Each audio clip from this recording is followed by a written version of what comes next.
إن الدين عند الله الإسلام.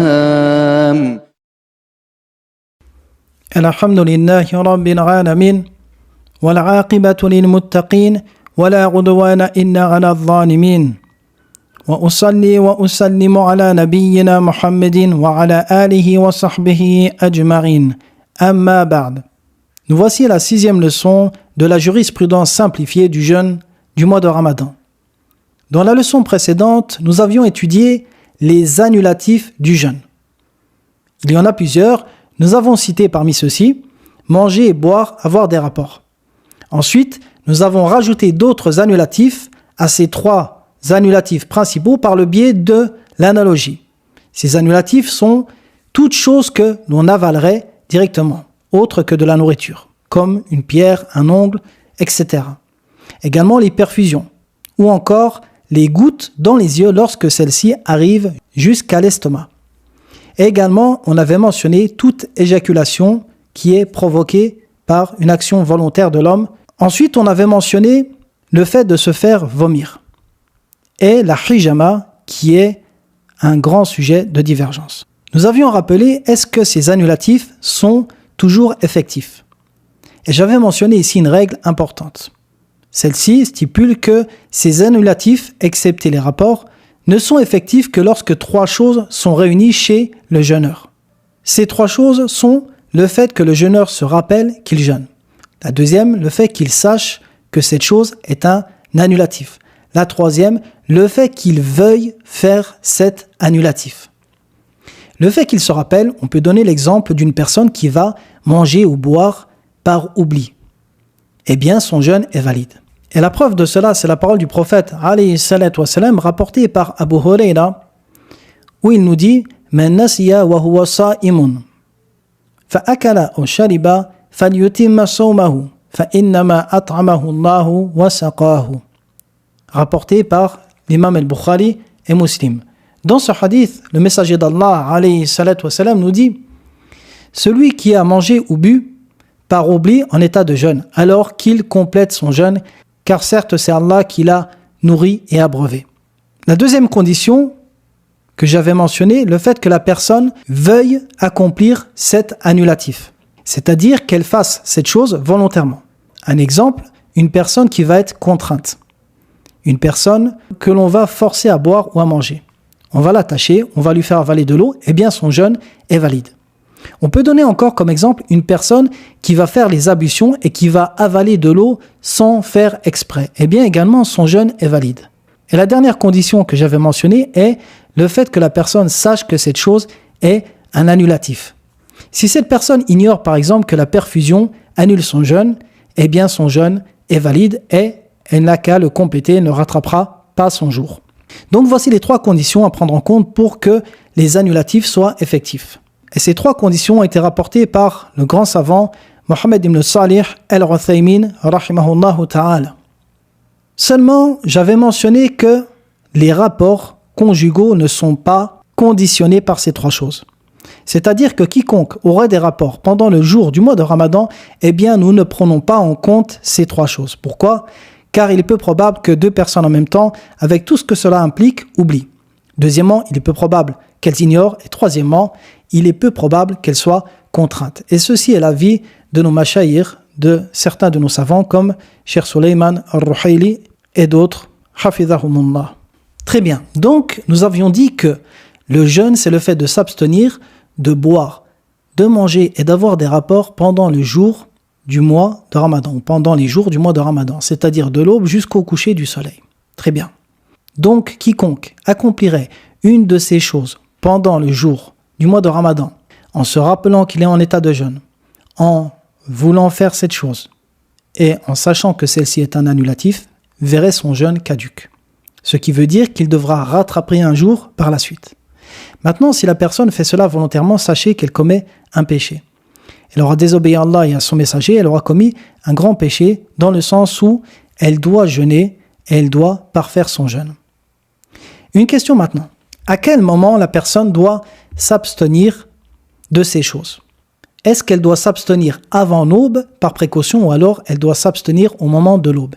Eh bien, sachez que ce qu'on appelle al-imsak, ce que vous trouvez sur les calendriers, c'est-à-dire un temps de précaution avant l'aube pour s'arrêter de manger, de boire ou d'avoir des rapports, ne fait pas partie de la sunna.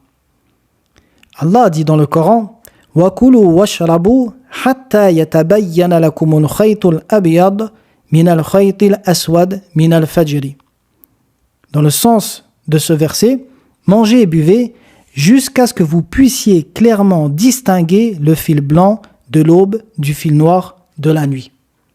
Ce qui veut dire ici que la permission de boire, manger, d'avoir des rapports perdure jusqu'au moment de la certitude de l'arrivée du fajr, de l'arrivée de l'aube. Également, le prophète alayhi salatu wassalam dit dans un hadith « Kulu washrabu hatta yu'adhina ibn ummi maktoum » Donc il disait « Mangez et buvez jusqu'à ce que vous entendiez l'appel à la prière de Ibn Ummi Maktoum » donc c'est-à-dire jusqu'à l'entrée de l'aube, et non avant. De même qu'il fut rapporté d'Ibn Abbas, qui était le compagnon du prophète, alayhi salatu wassalam, qu'une personne lui dit « Je m'abstiens de manger lorsque je doute de l'apparition du fajr ».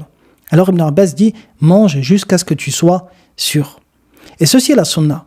Il n'existe pas de imsak dans la sunna. Vous ne verrez personne qui mentionne parmi les compagnons du prophète, alayhi salatu wassalam, encore moins du prophète, mentionner le fait qu'il faut s'abstenir une durée déterminée avant l'aube par précaution. Plutôt, il fut rapporté du prophète, alayhi salatu wassalam, dans un hadith de Sahl ibn Sa'd as-Sa'idi, que celui-ci dit « La yazalu an-nasu bi khayrin ma ajjalu al-fitra » et dans une version « Wa akharu as-sahur » ce qui veut dire les gens ne cesseront de se porter bien tant qu'ils s'empresseront de rompre le jeûne et qu'ils retarderont le sahur. Qu'est-ce que le sahur ? Le sahur, c'est le repas que l'on prend à la fin de la nuit, juste avant l'aube. Donc vous voyez ici également que la sunna du prophète, alayhi salatu wassalam, c'est le fait de retarder ce repas, juste avant l'aube. De même qu'il existe une règle ici. Cette règle dit que la base dans la nuit est que celle-ci reste présente. C'est-à-dire que lorsque vous doutez si l'aube est apparue, si l'aube est arrivée, eh bien la base est que la nuit est toujours présente. Ce qui était sûr il y a quelques minutes, c'était que la nuit est présente, qu'il fait toujours nuit. Eh bien, cette certitude ne peut disparaître pour la probabilité de l'apparition de l'aube. C'est pour cela que la certitude seule peut marquer la fin de l'autorisation de manger, ou du moins le début du moment où vous devez vous abstenir de boire et de manger. Une question importante ici. Une personne va se réveiller à la fin de la nuit afin de boire ou de manger. Seulement, par erreur, elle va se réveiller trop tard. Elle va commencer à boire et à manger et s'apercevoir en réalité que l'aube est déjà présente. Est-ce que son jeûne est valide ? Eh bien, sachez que son jeûne n'est pas valide chez la majorité des savants. Et ceci est l'avis dans les 4 écoles juridiques. L'école hanafite, l'école malikite, l'école shafirite et l'école hanbalite. Et cette personne devra quand même poursuivre son jeûne jusqu'à la fin du jour. Pourquoi ? Car elle est présente, résidente dans un jour des jours du mois de Ramadan, donc elle doit s'abstenir de manger et de boire. Mais également, elle devra rattraper son jeûne après le mois du mois de Ramadan. À ne pas confondre avec le cas que nous avons mentionné précédemment, le cas d'une personne qui doute de l'arrivée de l'aube. Tant qu'il subsiste un doute et qu'elle n'a aucune certitude que l'aube est arrivée, elle peut continuer à manger, à boire ou à avoir des rapports. Pourquoi ? Car la règle est simple. La certitude est que la nuit est présente. Quant à l'apparition de l'aube, reste un doute. Et la certitude l'emporte sur le doute. Et la base reste la présence de la nuit. Donc, ce sont 2 cas très différents. Attention. Un autre cas important ici. Une personne penserait que le soleil s'est couché. À cause des nuages, par exemple, elle ne peut pas observer le soleil. Donc, elle va manger et boire en pensant que le soleil est couché. Tout d'un coup, il y aura une éclaircie et elle va s'apercevoir en fait que le soleil n'est pas couché. Que fait-elle ? Est-ce que son jeûne est valide ou non ? Eh bien, également, dans ce cas, son jeûne n'est pas valide chez la majorité des savants. Et ce jugement fut rapporté de Omar ibn al-Khattab, radiyallahu anhu, le compagnon du prophète, alayhi salatu wassalam. Même s'il y a 2 versions dans ce qui a été rapporté de Omar, mais ce qui est le plus authentique est que Omar ordonna aux gens, lorsque ceci arriva à son époque, de rattraper le jeûne. Donc la personne, au moment où elle s'apercevra que le soleil en fait n'est pas couché, s'abstiendra de manger et de boire et ensuite, après le mois de Ramadan, elle rattrapera son jeûne. Donc voici quelques règles par rapport au lever de l'aube et au coucher du soleil pour les interdictions. Dans la prochaine leçon, nous verrons ce qui concerne les rapports pendant le mois de Ramadan. Je vous dis à très bientôt. Wa sallallahu ala nabiyyina Muhammadin wa ala alihi wa sahbihi wa sallam. إن الدين عند الله الإسلام